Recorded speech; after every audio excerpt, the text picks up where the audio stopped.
I thought I knew her. I really did. She was always the quiet one at work, reserved, meticulous, always a little too focused on the project at hand. But there was a gentleness about her, something that drew me in, something real. Her laugh was soft, a slight tilt of the head when she smiled, and the way she tucked her hair behind her ear, it was all so natural. I knew that look well. The look of someone who wanted to be more than just a colleague. More than a fleeting glance in the hallway. It started small, just a couple of lingering conversations after work, then coffee breaks where I'd steal her attention away from the hustle of our department. At first, it was innocent enough, just harmless banter, just me trying to get to know the woman I had begun to admire. I never thought she'd return my feelings. But she did. And when she looked at me like that, her eyes a little too soft, a little too warm, it sent a rush of emotions through me that I wasn't prepared for. But then something changed. The more I got to know her, the more I noticed things weren't adding up. There were times when I would text her, just a simple "how's your day going?" and I'd get one-word responses or no response at all. And when I asked her to grab dinner after work, she'd tell me she was busy with extra work, projects that were last minute or needed urgent revisions. I didn't think much of it at first. After all, we were both busy at our jobs, right? Who didn't have days like that? But it didn't sit right with me. The more she worked late, the more I started to wonder, why was she always staying so late? And why was it always an excuse about her boss? That's when the doubt began creeping in, slow and insidious. And when I mentioned it to Nick, he told me something that planted the seed of doubt even deeper. "You've been spending a lot of time with her lately, haven't you?" Nick had asked one evening when we were grabbing drinks after work. I hadn't thought much of it, but his raised eyebrows told me he had noticed. "She's not married, is she?" I had chuckled at the question, almost feeling defensive. "No," I said, "she's not married. She's just focused on her career, you know?" But Nick had that knowing look, like he saw something I hadn't yet. It unsettled me. The next few days were a blur. She was quieter, more distant. I saw less of her at lunch, fewer texts and more empty promises of next time when I suggested we go out. And then, one night, I received a message that would change everything. "I'm sorry, I can't make it. I have to finish something for the boss. It's due tomorrow." It was the same excuse, the same hurried tone. It didn't make sense. And then, that fateful night happened. I had been working late myself, more out of curiosity than anything else, and on my way to the elevator, I passed by the break room. There was a strange light spilling out from under the door, and I could hear faint voices inside, too hushed for me to make out. But there was something about it that drew me closer. Something told me to stop, to listen, even though I knew I shouldn't. As I neared, the voices became clearer, and what I overheard knocked the breath from my chest. Her laugh. The familiar sound I had come to associate with warm mornings and quiet moments. But it wasn't just her laugh that stopped me in my tracks. It was the voice that followed, deep and unmistakable. Her boss. But there was something wrong. I knew that voice. I knew it too well. The deep baritone of a man who'd been working at the company for years, who was, for all intents and purposes, my superior. But what made my heart race wasn't the fact that they were talking. It was the fact that I could hear the familiarity in their voices, the intimacy in the way they spoke. "Come on, just one more drink before we call it a night," he said, his voice a little too playful. "I really shouldn't," she replied, her tone teasing but soft. "We both know that if I don't finish this report by tomorrow, you'll be on my case." The conversation had become muffled after that, and I couldn't make out the rest of the words, but the implications were loud and clear. My stomach twisted, and my mind raced. Why was she with him? Was this more than just a professional relationship? Was I wrong to believe that I could trust her? I backed away slowly, retreating down the hallway as the reality of what I'd just overheard settled into my bones. Every word she had ever said to me felt like a lie now. Every excuse she had made about working late felt like an empty, rehearsed line. The door creaked open behind me as I rounded the corner, and there they were, standing side by side, her boss grinning in a way that was far too familiar. She caught my eye immediately, her face paling as she recognized me. The air between us turned cold in an instant. Her eyes flicked from me to him, and I saw a flicker of panic in her gaze before she masked it with a practiced smile. "Oh," she said, her voice far too calm. "Ben. I didn't realize you were still here." I swallowed hard, trying to force words past the tightness in my throat. "I didn't realize you were," I managed to say, my voice barely above a whisper. Her boss chuckled, breaking the tension. "We were just wrapping things up." You know how it is. His words were smooth, too smooth. He looked at me like he had everything under control. Like nothing was wrong. I nodded stiffly, my heart pounding in my chest. This was it. This was the moment when everything I had believed, everything I had thought I knew, was shattered. I turned without saying another word, my mind racing with 1,000 questions. What was I supposed to do with this information? Was this the man she was always talking about? The one who was always too busy to notice her, who made her stay late to finish projects that always seemed to stretch into the late hours of the night? And what about me? What was I now in her eyes? I didn't know the answers. I didn't know if I could even face her. But as I left the building that night, I felt a heavy weight on my chest, a pressure that didn't let up no matter how many times I exhaled. I thought I knew her. But now, I wasn't so sure of anything. The next day felt like a fog. I kept replaying that moment in my head, the one when I saw her with him. I should have felt angry, betrayed even, but all I felt was confusion. It was as if my entire understanding of our connection had been fractured, like a shattered mirror with pieces scattered all over the floor, each reflection distorting the truth just a little more. When I walked into the office, everything looked the same. The fluorescent lights buzzed overhead. The hum of keyboards clicked and clacked in rhythm. But I couldn't shake the feeling that everything was off kilter. I didn't know what to expect when I saw her. Would she act differently? Would she avoid me? Would she try to smooth things over with a smile that didn't quite reach her eyes? I walked past her desk without a word, my eyes lingering on the pile of papers in front of her. She wasn't looking at me. In fact, she was busy typing something into her computer, her fingers flying over the keys. She didn't even notice me at first. But as I took a step further down the hallway, I heard her voice. Soft. Cautious. Ben. I froze mid-step, the weight of her voice pulling me back toward her like gravity. I turned slowly, not trusting myself to speak yet. My throat felt dry, and I could hear the rapid beat of my heart in my ears. She looked up, her eyes a little too wide, her lips pressed tight together like she was holding something in, something she didn't want to let out. Can we talk? She asked. The words were simple enough. But they were heavy, each one hanging in the air between us like a fragile promise.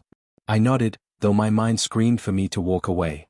She motioned to the small break room nearby, the one that no one used much anymore. It was always empty, quiet, just another forgotten part of the office.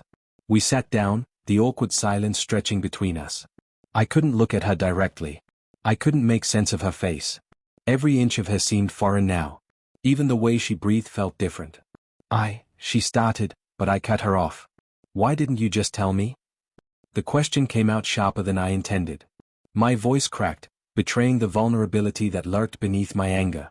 Her face fell, and for a second, she looked like she might cry. But she composed herself quickly, folding her hands in front of her, her posture tight. I didn't want you to think I was involved with him. It's not like that, Ben. I raised an eyebrow, not sure I understood. Not like what? I saw you, Liz. You were with him. Laughing. Touching. How could I not think that? My words were like knives, cutting into her, cutting into me. She took a breath, as if bracing herself. My mentor, she said, her voice cracking. He's been helping me with my career. I've been trying to make something of myself, Ben. I didn't want anyone to know how much he's been pushing me to do extra work, to stay late. I didn't want you to think I was using him, or taking advantage of him, or... She stopped, her eyes shifting away as though she couldn't look at me. I stared at her, my chest tightening. The things she was saying didn't add up. If he was truly just a mentor, why was there so much secrecy? Why was she keeping it all hidden from me? From everyone? I leaned forward, the frustration bubbling inside me. Liz, don't lie to me. If you were really just working late, why didn't you tell me the truth? Why didn't you just say I'm working on a project with him? Why was it always this vague late-night work? She closed her eyes for a moment, collecting her thoughts. I was trying to protect you. Protect me? I echoed, my voice rising. From what? The truth? From the reality of it all. From seeing how much I need to push myself, how much I need to succeed, she whispered. I didn't want you to think I was just another person using their boss to get ahead. You think you know me, Ben. You think you know everything about me, but you don't. Her words hit me like a slap, and I recoiled. What do you mean, I don't know you? We've been talking for months. I stopped, the realization dawning on me in a rush. She wasn't talking about me knowing her as a colleague. She was talking about something deeper. She was talking about her entire world, the part of her life she had kept hidden, the part she never let anyone see. "I don't know what you want from me, Liz," I said quietly, my voice steady despite the turmoil in my chest. "But I can't keep doing this. I can't keep pretending everything is fine when you're lying to me every night. I thought you were different. I thought." "I didn't want to hurt you," she interrupted. Her eyes were pleading now, begging for understanding. But I couldn't give her that. "I don't know if I can believe you anymore." Her face crumbled, the walls she had built so carefully around herself starting to break down. "I never meant for you to find out like this. I just didn't know how to tell you the truth. I'm not just trying to succeed in my job, Ben. I'm trying to be someone I can be proud of. Someone who isn't just another assistant who hides behind her boss for a promotion." I could see the vulnerability in her eyes, the hurt she hadn't let herself show before. And yet, it felt like too little, too late. How was I supposed to feel about all of this? The lies. The secrecy. The way she had kept me in the dark for so long. "I don't know what to do with this," I said, standing up. "I need time to think. I need to figure this out. I can't just pretend it's okay anymore." Liz nodded, her expression sinking. "I understand." I turned and walked away, feeling the weight of everything crashing down on me. The last thing I heard as I left the break room was her voice, soft and pleading, calling out my name. "Ben, please don't walk away." But I didn't stop. I couldn't. The next few days were a blur. I went through the motions at work, emails, meetings, brief conversations with colleagues, but it all felt like I was on autopilot. Everything about the office felt foreign now, as if the very walls held secrets I wasn't meant to uncover. Each time I saw Liz, I felt like a part of me wanted to run in the opposite direction. But I couldn't. I wasn't even sure if I wanted to talk to her again. I thought about that moment in the break room over and over, her words, her explanation, the way she tried to justify her actions. But none of it made sense. If she was really just trying to build a career, why did it have to be shrouded in secrecy? Why lie? Why hide the truth from me? The more I thought about it, the more I realized how little I knew about her, how much she had kept hidden. The night I saw her with him, my mind wouldn't let it go. There they were, just standing together, laughing, in a way that was far too comfortable. It felt like a betrayal in my gut. And yet, I still wanted to believe her. I still wanted to believe that there was something real between us. But how could I when she had done nothing but keep me in the dark? I didn't text her. I didn't call her. Every time I saw her name light up my phone, I felt a surge of anger. And then the guilt would follow, like an aftershock, because a part of me wanted to believe her. I wanted to trust that what we had meant something. But that nagging doubt in the pit of my stomach wouldn't let it go. One Friday afternoon, when I thought I could make it through the week without confronting her again, I got a message. It was from Liz. "Can we talk tonight? I need to explain, please." I stared at the screen for a long time. I'd been avoiding her like the plague, trying to figure out if what she said was worth believing. But deep down, I knew. I knew that this was the moment that would either make or break everything. I didn't know if I was ready for it, but I didn't have a choice. I typed back a simple response. "Where?" She suggested a small cafe on the edge of town, a place we'd been to a few times before, just the two of us. I remembered the conversations we'd had there, the way we'd joked around, shared stories. Back then, it felt easy. But now, as I walked into the cafe that evening, the weight of what had transpired between us settled heavily in my chest. I sat down in the corner, tapping my fingers nervously on the table. It was just a simple coffee shop, but to me, it felt like an interrogation room. I wasn't sure what I wanted from this conversation. Closure? An apology? Answers? Or was I just hoping that somehow, she would make it all make sense again? I saw her before she saw me. She entered the cafe with a tentative smile, but it didn't reach her eyes. Her hair was pulled back in a loose ponytail, and she wore a sweater that seemed far too big for her, as though she were trying to hide from the world. She paused when she saw me, and for a moment, I thought she might turn and walk out. But instead, she took a deep breath and made her way to the table. "Hi," she said quietly, her voice softer than I remembered. I didn't respond immediately. I just studied her, trying to read her face. There was a sadness there, a depth of regret I hadn't noticed before. And yet, beneath all of it, there was something else, something that felt like fear. "Sit down, Liz," I finally said, my voice more steady than I felt. She nodded and lowered herself into the chair across from me. There was a long pause, the silence between us almost suffocating. "I don't know where to start," she said, breaking the quiet. Her eyes met mine for a split second, but then they quickly darted away. I leaned forward. "How about with the truth? Start with that." She swallowed hard, her hands gripping the edge of her cup as if it might anchor her. "Ben, I never meant to hurt you. I didn't want you to find out like this, I really didn't. I was afraid of how you'd look at me, what you'd think. I didn't want to lose you." I crossed my arms, trying to keep my emotions in check. "You're not answering my question. What was it that night, Liz? What was going on between you and him?" She hesitated, her eyes clouding with discomfort. "He's not just my boss. He's been a mentor, a guide. He's helped me get to where I am. But it's more complicated than that. I never meant for you to get involved in any of it." "So, what, you're telling me you were just, what? You were getting special attention? Getting promoted because of him?" My words came out sharper than I intended, the frustration in my chest bleeding into my tone. "No," she whispered. "It's not like that. But, we have a history, Ben. Before we worked together, we were close. And when I started working here, he became part of my support system. It's complicated, and I didn't want to drag you into it." I leaned back, processing what she said. A history? Part of her support system? It was hard to believe that all of this secrecy was just about mentorship. There had to be more to it. But what? "So, all this time," I said slowly, "when you've been staying late and avoiding me, it was all because of him." She nodded, her face etched with regret. "I didn't want to lie to you. But I didn't know how to explain everything. I didn't want you to think I was," she trailed off, the words sticking in her throat. "Using him to get ahead."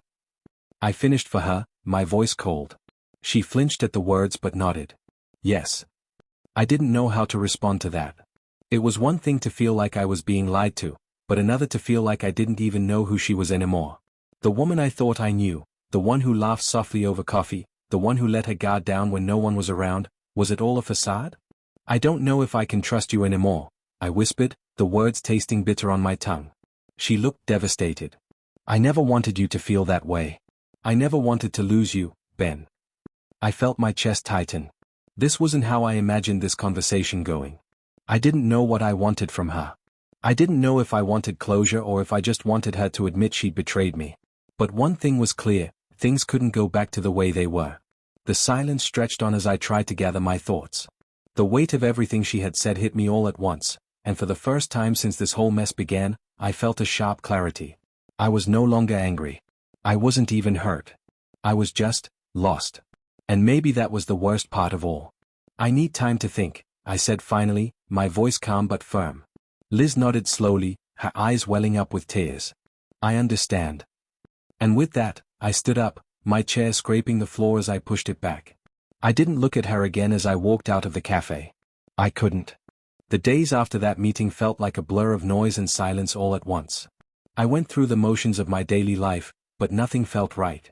I kept replaying our conversation in my head, and each time, it only made me more unsure. Liz had apologized, admitted her mistake, but was that enough? I wasn't sure I could get past what I had seen, the betrayal, the lies.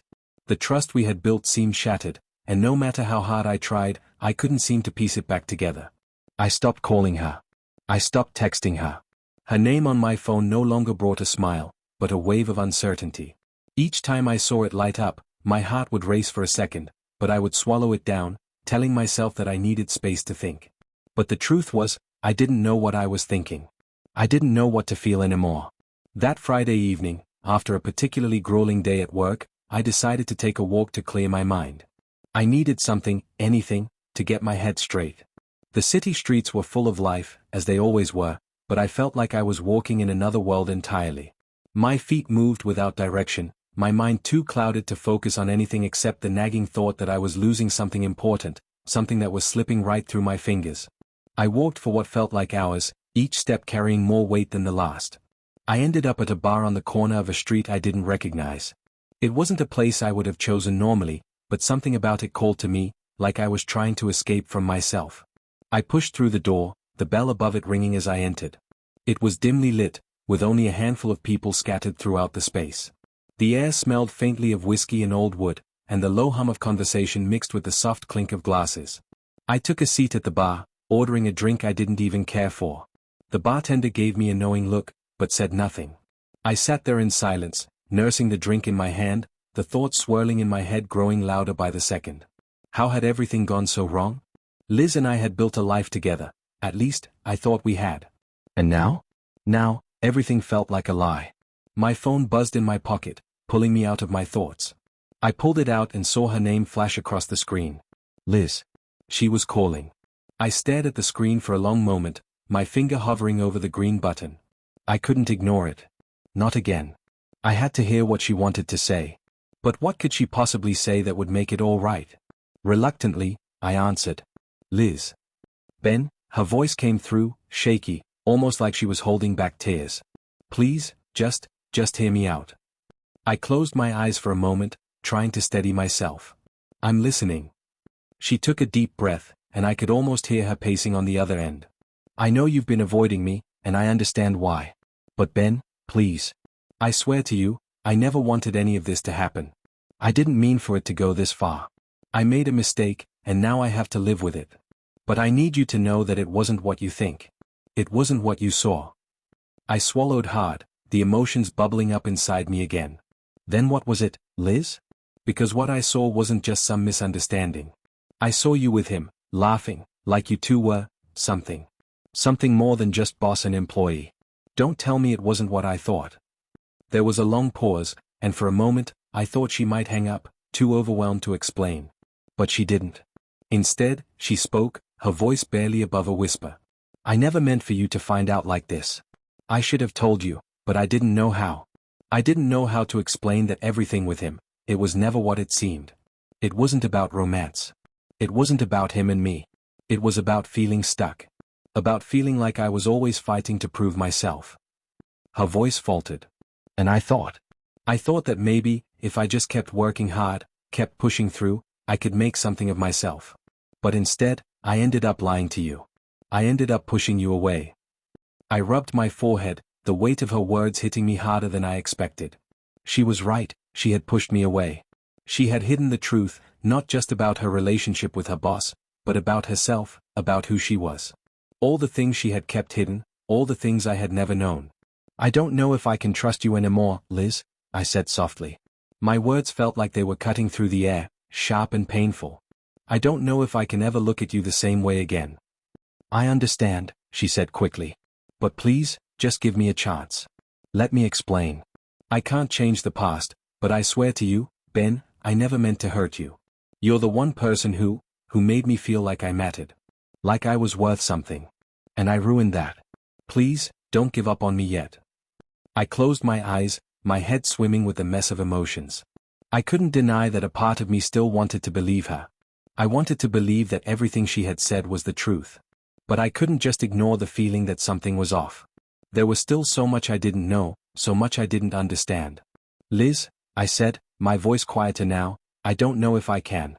I don't know if I can just pretend like everything's okay again. I need time. Time to think. She let out a shaky breath, and I could hear the hurt in her voice. I understand. Take all the time you need. But please, Ben. Don't shut me out completely. I stayed silent for a moment, the words catching in my throat.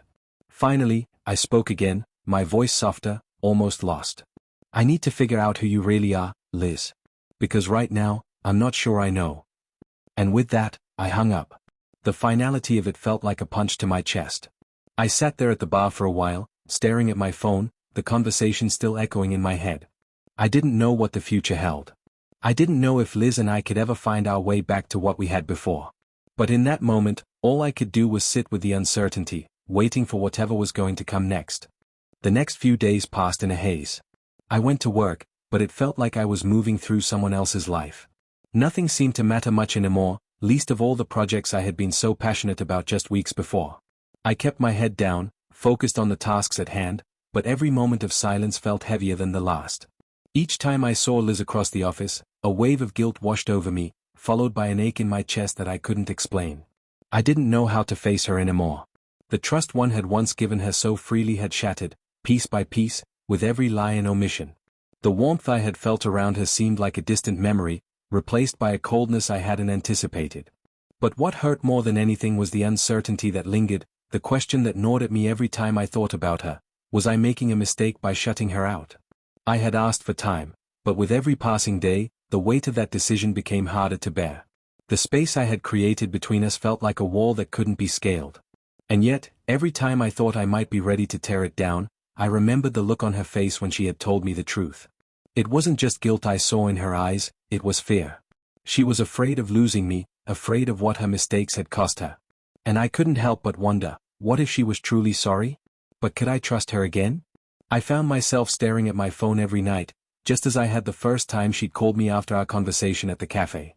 I hadn't responded to her messages, hadn't reached out, but there she was again, the same name on my screen, a constant reminder that I was avoiding the very thing that could either mend what was broken or bury it all deeper. I'd become a coward, hadn't I? Hiding behind the uncertainty of it all, afraid of what might happen if I actually allowed myself to be vulnerable again. And then, one evening, after another long day of pretending that everything was fine, I found myself standing in front of her apartment building. I didn't know how I had gotten there, but somehow my feet had carried me, step by step, to the place where everything between us had begun. The memory of our first date, the laughter, the lightness of it all, felt distant now, like something that belonged to another lifetime. But still, I found myself staring up at the building, unsure of whether I was ready to face the woman who had torn my world apart, or if I was just there to close the chapter for good.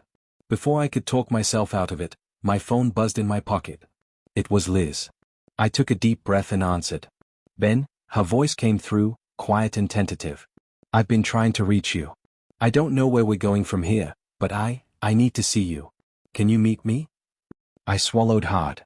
This was it, the moment I had been avoiding, the moment I had hoped would never come. But now, it was unavoidable. I'm here, I said, my voice coming out stronger than I felt. I'm outside. There was a brief silence before she responded. I'll be right down. The weight of her words settled over me as I stood there, waiting. I didn't know what to expect, didn't know what I was hoping for.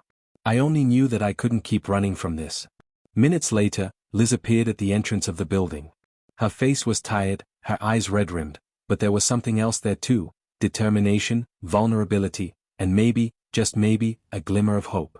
I took a step forward as she came toward me. Her eyes met mine, but she didn't speak. She didn't have to. The pain between us was palpable, thick and heavy, and for the first time since this all began, I felt like I understood the depth of what we had lost. But there was something else, something that wouldn't let me walk away. She stopped in front of me, her breath shaky. Ben, I don't know how to fix this. I don't know if I can. But please, just, don't walk away. Not yet. We've been through too much for me to give up on us. I felt my chest tighten as her words echoed in my mind. She didn't say I'm sorry, she didn't need to. Her voice, trembling with emotion, said everything I needed to hear. I exhaled slowly, trying to ground myself. I don't know if I can forgive you, Liz. I don't know if I can trust you again.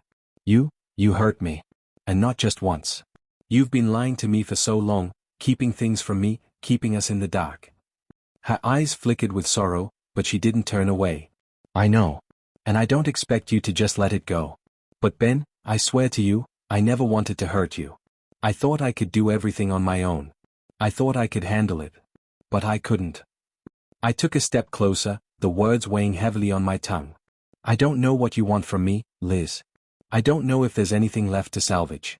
But She cut me off, her voice desperate now. I just want a chance. A real chance to make things right. Please. I looked at her, my heart torn between what I knew and what I wanted to believe. A part of me, the part that still cared deeply for her, wanted to believe that she was telling the truth. That maybe, just maybe, I could look past the lies and find my way back to what we had. But I wasn't sure if I was strong enough for that. I wasn't sure if I could risk my heart again. I need time, I said softly, more to myself than to her. I need time to figure this out. She nodded, her eyes glistening with tears. I understand. I'll give you all the time you need. But Ben, please, don't give up on us. Not yet. I stared at her for a moment, the weight of everything between us almost suffocating. I didn't know what the future held. I didn't know if we could rebuild the trust we had lost. But in that moment, as I stood there facing the woman I thought I knew, I realized that maybe this was just the beginning of something new. Or maybe it was the end. But no matter what happened, I knew one thing for certain: I wasn't ready to walk away just yet. Not without trying. Not without giving it one last chance. "I'll think about it," I said, my voice barely a whisper. And with that, I turned and walked away, leaving her standing in the doorway, a silent promise hanging between us.